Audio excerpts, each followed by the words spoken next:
Hari ini saya akan bicara tentang komunikasi dalam keluarga. Komunikasi adalah bahasa kasih. Amin. Tanda orang mengasihi adalah orang itu ingin berkomunikasi dengan orang yang dikasihi. Waktu Anda menyukai seseorang, ketika Anda naksir seseorang, hal pertama yang Anda lakukan, Anda cari kontaknya. Setuju? Komunikasi adalah bahasa kasih. Kita pengen berkomunikasi, bangun hubungan dengan orang yang kita sayang.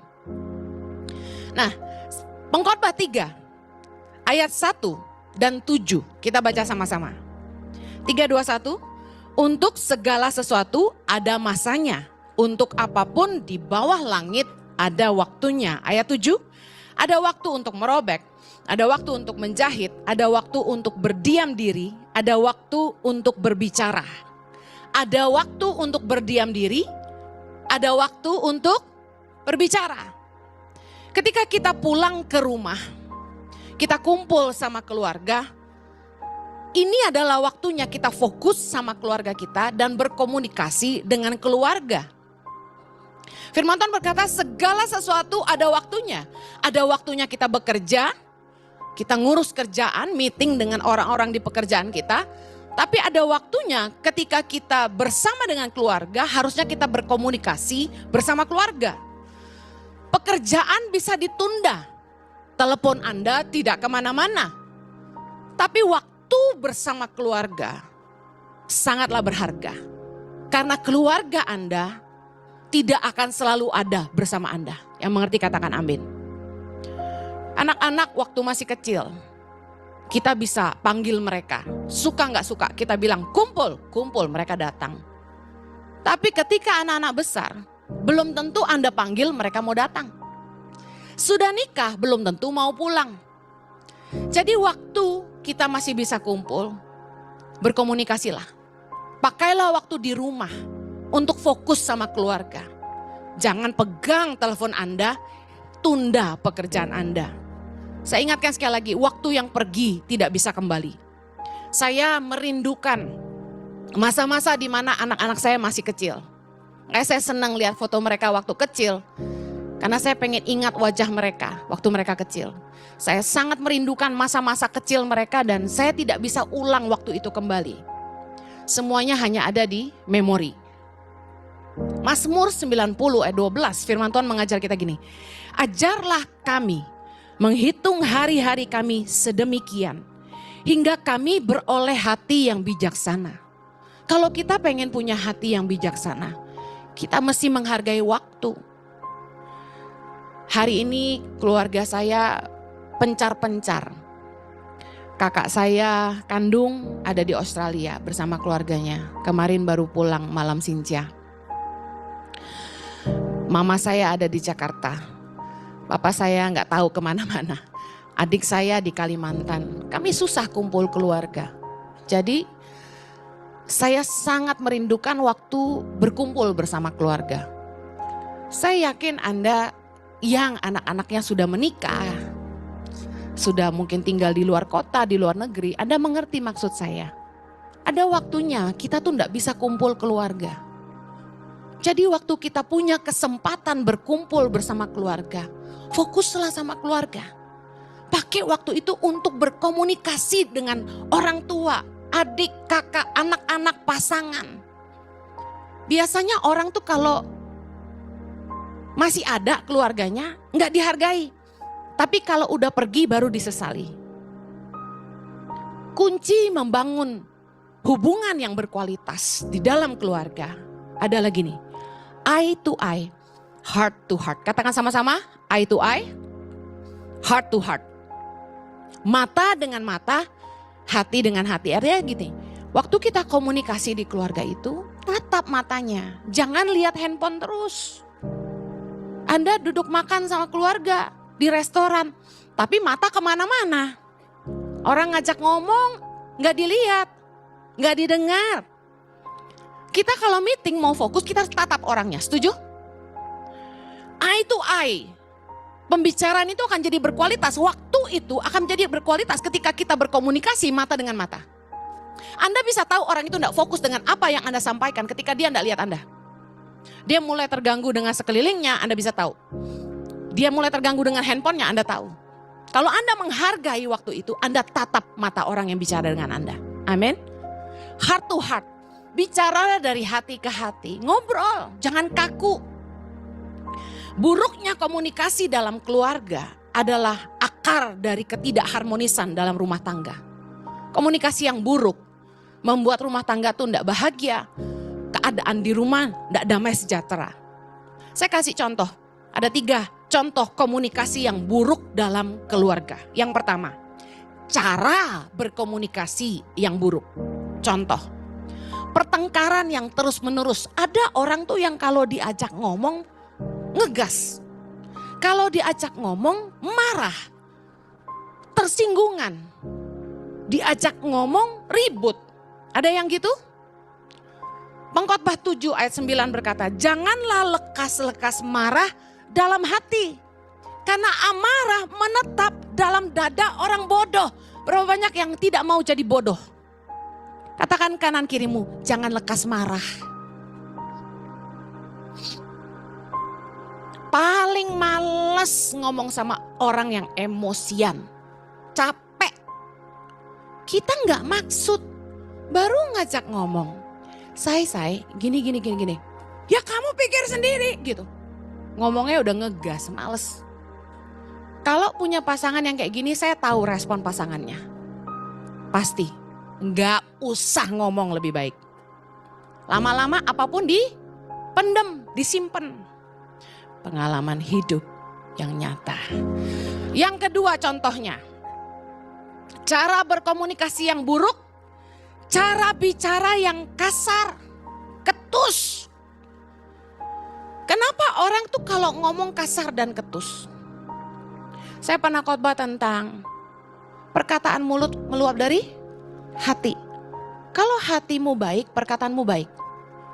Kalau hatimu tidak baik, mulut pun tidak baik. Kenapa orang kasar dan ketus? Hatinya sakit. Makanya perkataannya pahit, omongannya nyelekit. Jadi kalau ada yang pasangannya begini, jalan yang terbaik adalah ajak bicara, tanya kamu kenapa? Kamu marah sama siapa? Marahnya soal apa? Dibaikin. Anda tidak sembuhkan luka hati pasanganmu. Tiap hari Anda akan ngalamin hal yang tidak enak ini. Enak gak punya pasangan yang kalau ngomong tuh kasar? Enak gak ngomong sama istri yang selalu ketus? Emosi, amarah yang tidak terkendali. Sehingga membuat gaya bicara selalu ketus, kasar, keras, suka bentak-bentak, suka teriak-teriak. Amsal 15 ayat 18 berkata gini, si pemarah membangkitkan pertengkaran, tetapi orang yang sabar memadamkan perbantahan. Kalau Anda suka marah, Anda tuh cari ribut. Saya konseling, ada istri yang bilang suaminya suka marahin dia. Selalu marahin dia, salah dikit marahin dia. Urusan kantor gak baik, marahin istrinya. Istrinya selalu kena sasaran.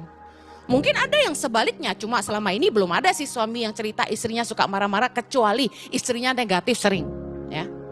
Nah, coba bayangkan kalau Anda seperti itu, kira-kira pasanganmu nih bahagia gak hidup sama kamu? Suami saya paling gak suka di rumah tuh teriak-teriak. Saya besar di keluarga yang mama saya itu kalau panggil pembantu tuh teriak dari lantai 2. Orni! Pakai toa ya. Kita punya toa di leher kita, udah turunan, bacotnya gede ya. Nah, jadi saya ikut. Kalau panggil Orni juga gitu. Orni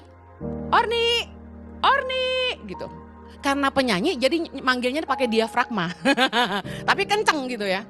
Enggak pakai gitu, enggak gitu. Nah, saya ngerti maksud suami saya karena ketika mama saya kita lagi makan dia teriak-teriak panggil pembantu gitu, saya juga pengang dengernya. Berisik gitu loh. Jadi saya bilang, "Mama, jangan teriak-teriak." Nah, waktu saya nikah, suami saya bilang gitu. "Kamu kalau manggil pembantu tuh jangan teriak-teriak, kamu naik." Jadi Staf kita tuh tinggalnya di atas, jadi saya harus naik. Dia bilang jangan teriak-teriak. Kalau di rumah itu tiap hari marah, berisik gitu. Rumah ada damai sejahtera nggak menurut Anda? Pusing nggak?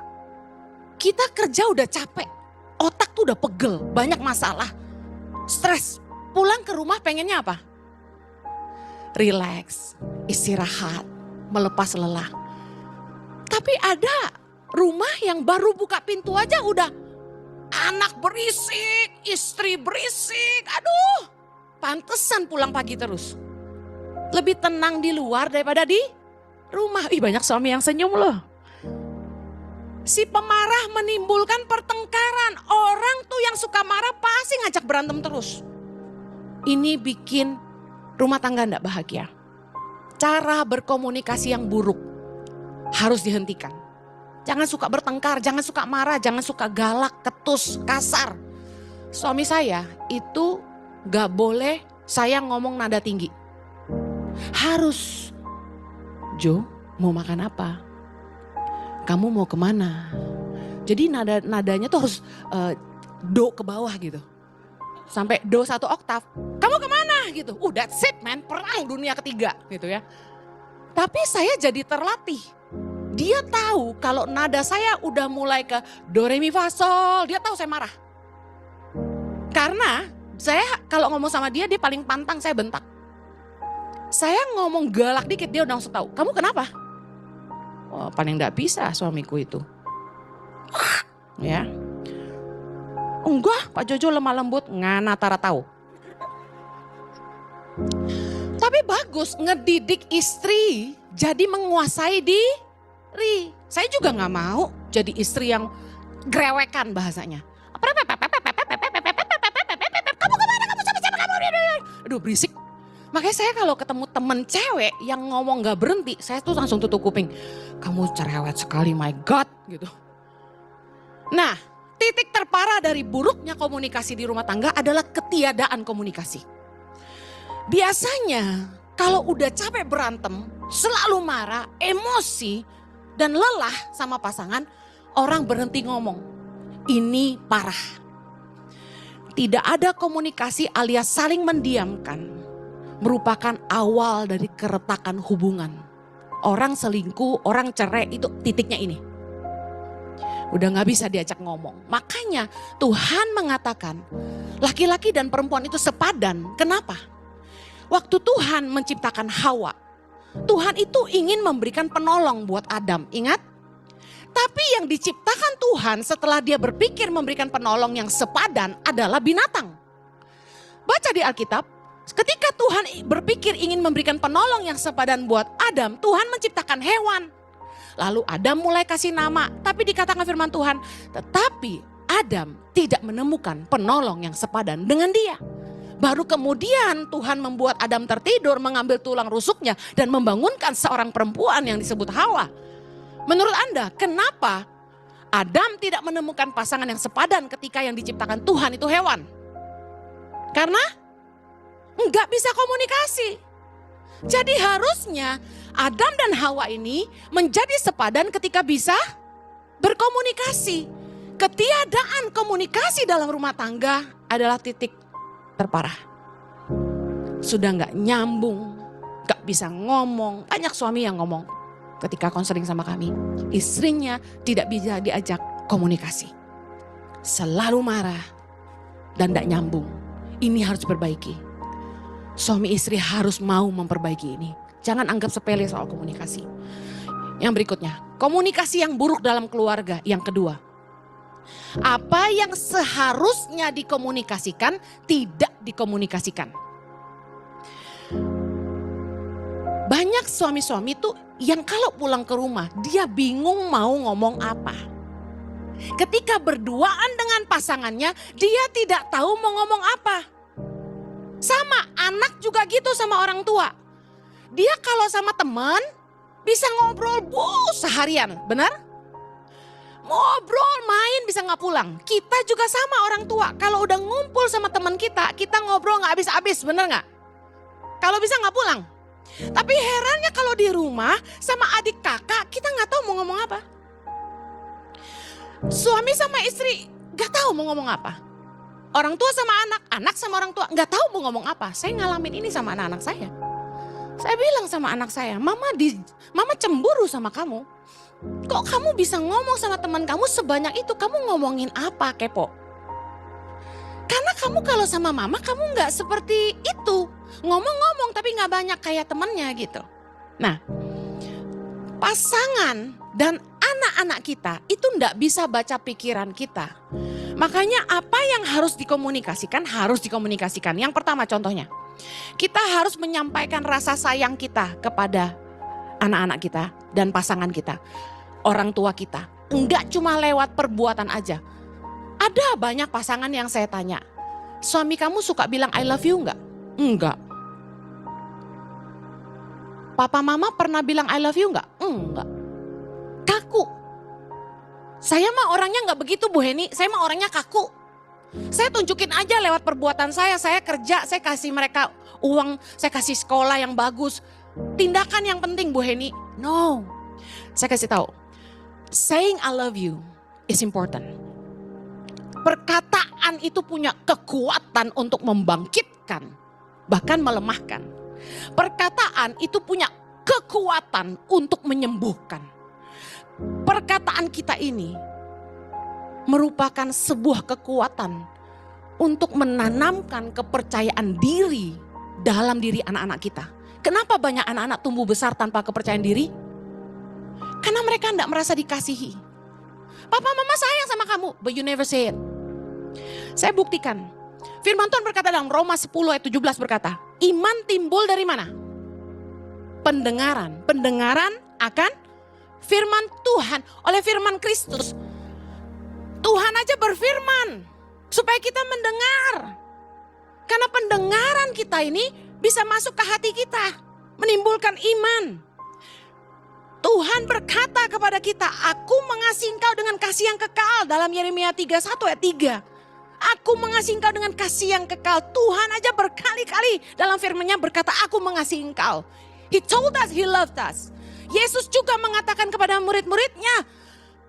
Dalam Yohanes 15:9 contohnya. Seperti Bapa telah mengasihi aku, demikianlah juga aku telah mengasihi kamu. Tinggallah di dalam kasihku. Yesus saja mengatakan, I love you. Sangat penting mengatakan bahwa kita mengasihi pasangan kita. Mereka perlu dengar. Dari kecil anak-anak saya selalu saya katakan, mama sayang kamu. Waktu saya peluk mereka, saya selalu bilang, mama sayang kamu. You know that I love you, right? Yes, mereka bilang, you know how much I love you? Yes, a lot. Saya selalu katakan itu. Karena itulah dari kecil sampai besar kami sangat dekat. Karena saya selalu mengatakan saya sayang. Dan mereka tumbuh jadi anak-anak yang percaya diri. Gak minder, gak malu sama orang. Karena mereka tahu mereka dikasihi. Anda harus tahu bahwa Anda dikasihi. Makanya Tuhan kasih tahu, aku mengasihi engkau. Amen. Ayo sekarang bisikin pasangannya, bisikin anaknya, I love you baby. Saya sama Jojo tiap malam selalu bilang, I love you baby, I love you sayang. Selalu. Apalagi yang harus dikomunikasikan di keluarga. Dampak dan perencanaan yang melibatkan anggota keluarga harus dikomunikasikan. Saya ulangi karena ini penting. Apa yang harus dikomunikasikan? Apapun yang memberi dampak dan perencanaan yang melibatkan anggota keluarga harus dikomunikasikan. Saya kasih contoh. Keluarga kita adalah yang pertama-tama yang akan merasakan dampak dari keberhasilan dan kegagalan kita. Yang setuju katakan amin. Kalau kita susah, keluarga kita juga susah. Kalau kita diberkati, mereka juga diberkati. Penting sekali kita berbagi pergumulan kita dengan keluarga. Pasangan dan anak-anak kita perlu mendengar apa yang sedang jadi pergumulan kita. Loh Bu Heni, saya nggak gitu. Saya maunya susah, saya telan sendiri. Biar mereka nggak usah tahu. Loh, family is powerful. Saya kasih tahu. Ketika kita berbagi pergumulan dengan anak-anak dan istri atau suami kita bukan mau ngasih beban, tapi kita mau mereka membawa dalam doa buat kita. Ketika kita berdoa sama-sama dan meminta Tuhan bekerja. Ingat firman Tuhan berkata dalam Matius 18 ayat 19. Dan lagi Yesus berkata gini, jika 2 orang daripadamu di dunia ini sepakat meminta apapun juga, katakan apapun juga. Katakan sepakat. Permintaan mereka itu akan, katakan dikabulkan oleh Bapakku yang di sorga. Kuasa sepakat, 2 orang itu bicara suami istri. Di mana 2-3 orang berkumpul dalam namaku, Yesus berkata, aku hadir. 2-3 orang bicara soal keluarga, family. Pendoa syafaat terbaik Anda adalah keluarga Anda. Ketika kita berbagi pergumulan, mereka lah yang harus berdoa buat kita. Mereka akan jadi kekuatan buat kita. Dan Tuhan melihat kesepakatan. Ingat firman Tuhan juga berkata dalam Mazmur 103, di mana ada kesatuan di situ berkat Tuhan dicurahkan. Ketika kita bersatu Tuhan bekerja. Saya pernah ngalamin. Satu kali kami sedang bangun rumah. Besok itu kami harus bayar kontraktor 200 juta. Anda tahu sebagai hamba Tuhan. Kami berharap dari Tuhan dan hidup dengan iman. Tidak pernah curi uang yayasan dan tidak pernah minta-minta sama orang. Jadi kami berdoa. Saya selalu pendam sendiri. Dan satu hari itu saya sudah tidak kuat karena tidak ada uang. Jadi saya ngomong sama anak-anak saya dan suami saya. Suami saya ini tidak pernah tahu kalau saya itu susah. Karena saya tuh orangnya apa-apa disimpan. Nah, hari itu saya mengambil keputusan saya harus berbagi beban. Jadi pada waktu kami mau berdoa malam, saya bilang, besok mama harus bayar ke kontraktor 200 juta dan mama belum punya uang. Suami saya syok. Nah, saya gak pernah cerita. Waktu malam itu kami berdoa sepakat, Tuhan kami tidak tahu gimana caranya, tapi besok kami harus bayar 200 juta. Tuhan tolong kami, dalam nama Yesus, amin. Sepakat berlima, kami gandeng tangan dan berdoa. Apa yang terjadi? Besok paginya, orang yang saya tidak pernah sangka-sangka akan telepon saya dan bilang gini, mau kasih saya uang, minta rekeningnya. Saya bingung, hah? Mau kasih saya uang? Iya. Akhirnya saya kasih rekening. Dia transfer tepat 200 juta, gak lebih sejuta. Bayangin itu. The next day, the next morning. How powerful family prayer is. Doa sepakat keluarga tuh luar biasa loh. Saya sama Jojo tuh kalau apa-apa doa sepakat berdua. Kami gak pernah lihat Tuhan gak jawab. Tuhan tuh keren banget. Jangan takut berbagi.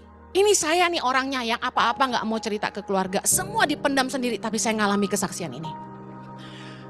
Apa yang baiknya kalau kita berbagi? Anak-anak kita akan belajar bagaimana kita tuh mengandalkan Tuhan.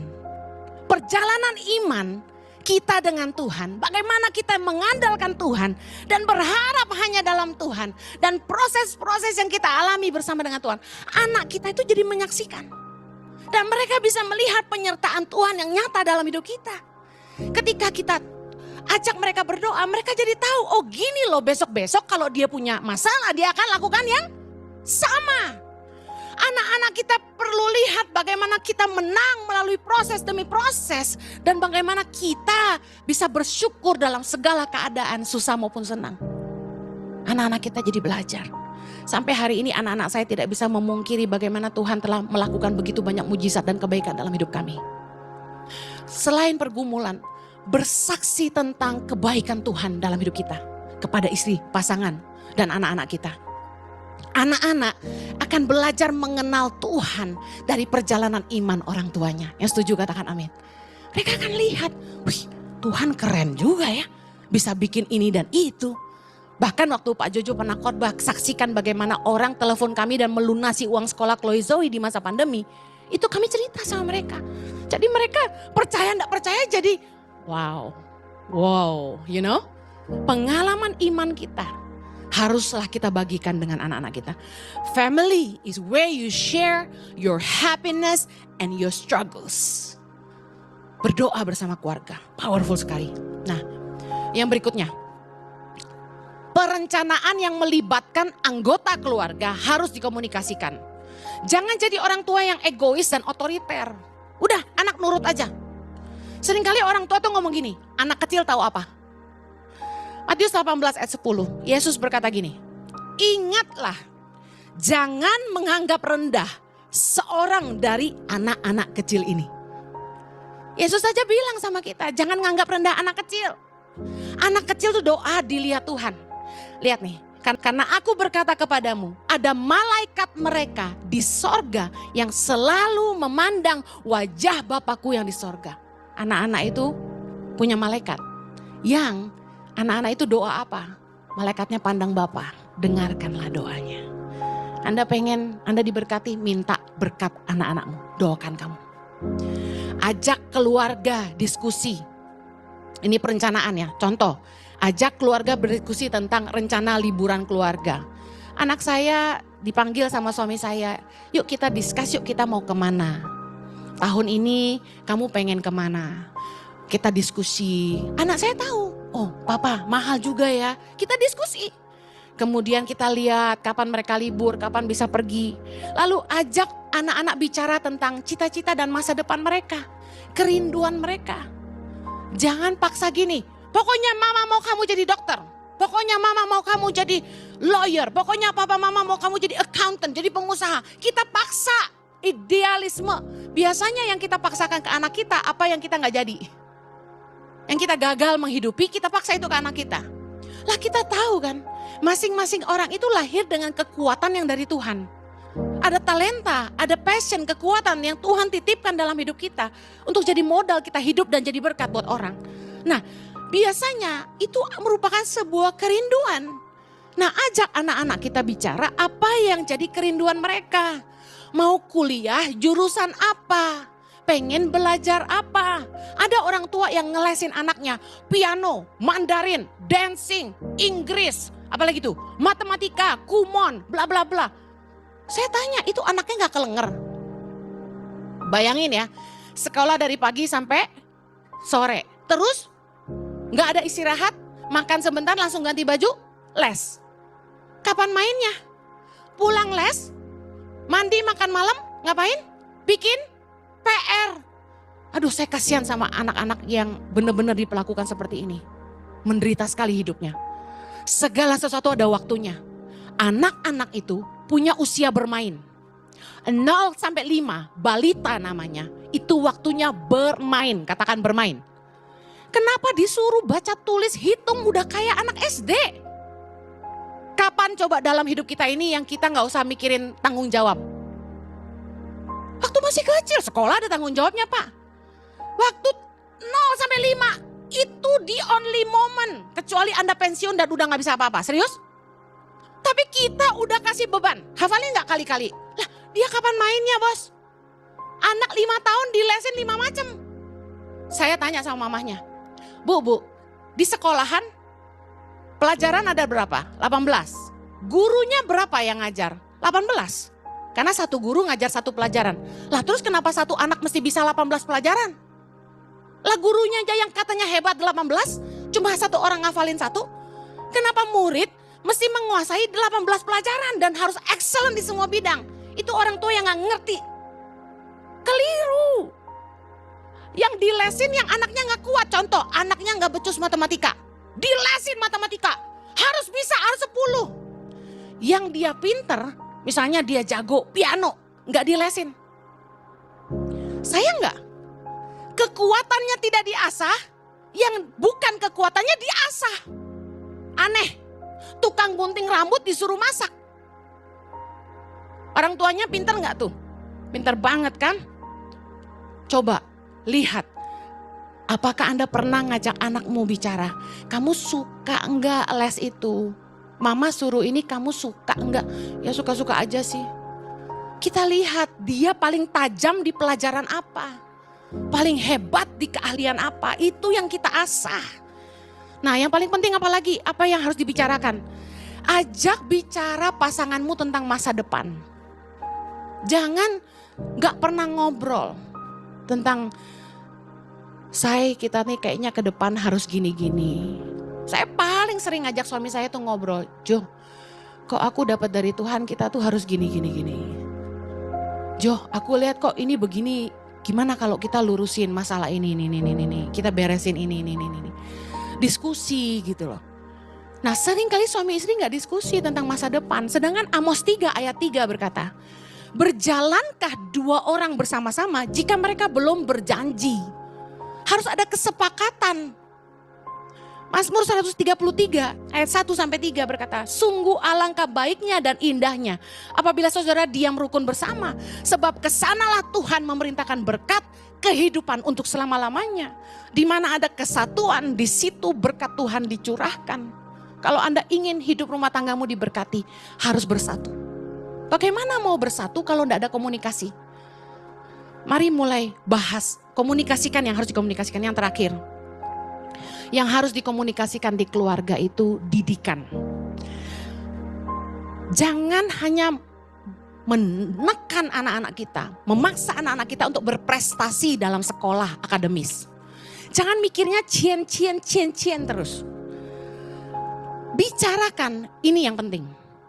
Kebenaran firman Tuhan, cara hidup yang baik, karakter yang baik, nilai-nilai sopan santun, cara mengelola keuangan. Kamu sekaya apapun kalau anakmu gak ngerti ngurus duit tuh gak bisa.